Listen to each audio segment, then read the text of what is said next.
संघ को तो एक ही काम करना है, समाज को संगठित करना, संगठित रखना।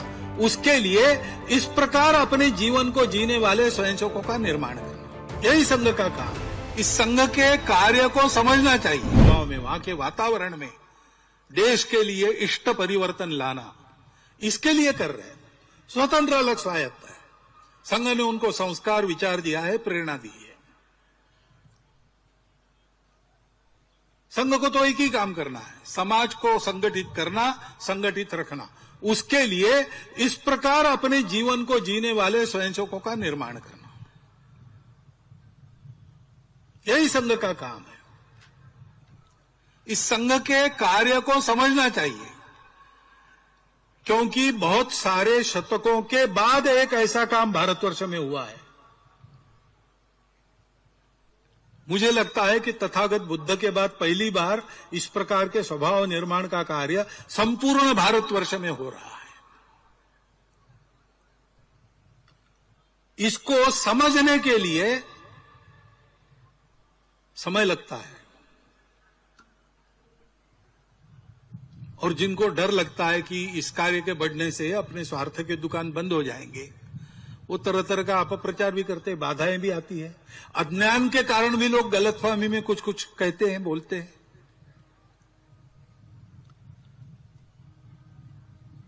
लेकिन मेरी प्रार्थना है कि इस संघ को समझने के लिए आप संघ के अंदर आइए। अंदर आने की फीस नहीं है, औपचारिक सदस्यता नहीं है। मन की मर्जी है तब आ सकते हैं, अगर मर्जी उखड़ गई तो आप बाहर जा सकते हैं। मन मर्जी से करने वाला काम है।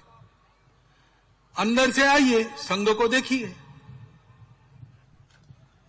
और जो बातें मैंने आज कही या हम हमेशा कहते हैं, वो आपको संघ के अंदर मिली तो रहिए, संघ के स्वयंसेवक बन जाइए, प्रतिज्ञा लीजिए और काम कीजिए।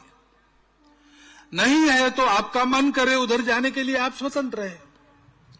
ये तो प्रेम के आधार पर चलने वाला काम है, इसमें कोई जबरदस्ती होती नहीं, इसमें कोई स्वार्थ की लालच दिखाई जाती नहीं। उल्टा है, यहां मिलेगा कुछ नहीं, आपके पास है वो सब देना पड़ेगा। कई प्रकार की बाधाएं आई होंगी, उन बाधाओं को दूर करते हुए सब लोग उपस्थित हैं। यह आग्रह क्यों है? संघ क्या करना चाहता है?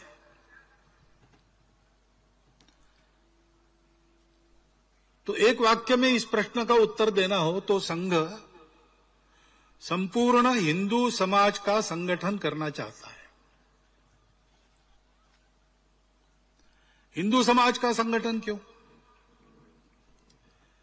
क्योंकि इस देश का उत्तरदायी समाज हिंदू समाज है। अमृत वचन पहले पढ़ा गया, वो आपने सुना। भारतवर्ष एक भूगोल नहीं है केवल।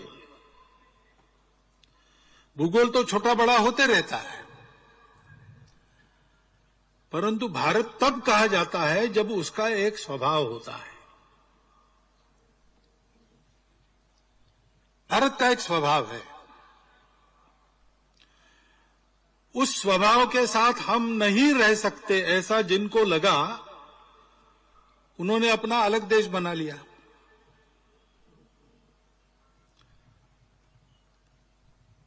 तो स्वाभाविक ये है कि जो नहीं बिछड़े उन सबको भारत नाम का स्वभाव चाहिए, और वो भारत नाम का स्वभाव आज का नहीं है। 15 अगस्त 1947 के बाद ऐसा नहीं है, वो उससे भी प्राचीन है।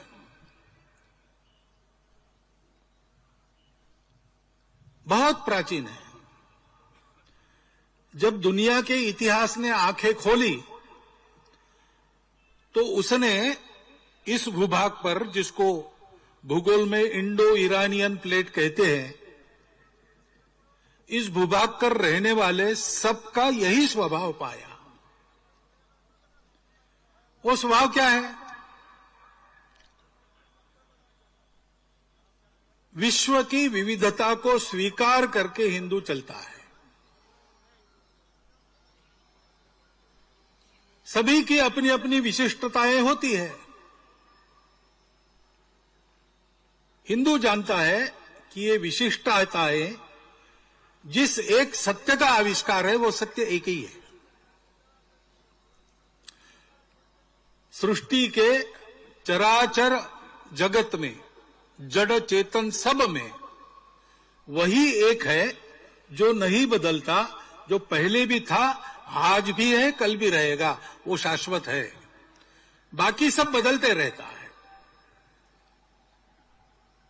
वो बदल भी उसी एक की अभिव्यक्ति होती है। और इसलिए हम आजकल कहते हैं विविधता में एकता, लेकिन हिंदू इसको जानता है। इसलिए जानता है कि वो ये समझता है कि ये एकता की ही विविधताएं हैं, विशिष्टताएं, एकता का श्रृंगार है। और इसलिए अपनी अपनी विशिष्टता पर श्रद्धा पूर्वक चलो, सबकी विशिष्टताओं का सम्मान करो। मनुष्य को व्यक्ति के नाते जीना है, लेकिन केवल व्यक्ति के नाते नहीं जीना है। व्यक्ति परिवार के लिए है, परिवार समाज के लिए है, समाज मानवता के लिए है। सारा जीवन सृष्टि जीवन में आता है। और इसलिए पर्यावरण की मित्रता भी उस स्वभाव में पहले से है। व्यक्ति बड़ा कि समाज बड़ा, ये विवाद यहां पर है नहीं। सबकी अपनी अपनी सत्ता है। अपनी सत्ता दूसरों की सत्ता को बड़ी करने के काम में आए। हम बड़े हों तो दूसरों को बड़ा करे, वही वास्तविक बड़प्पन है।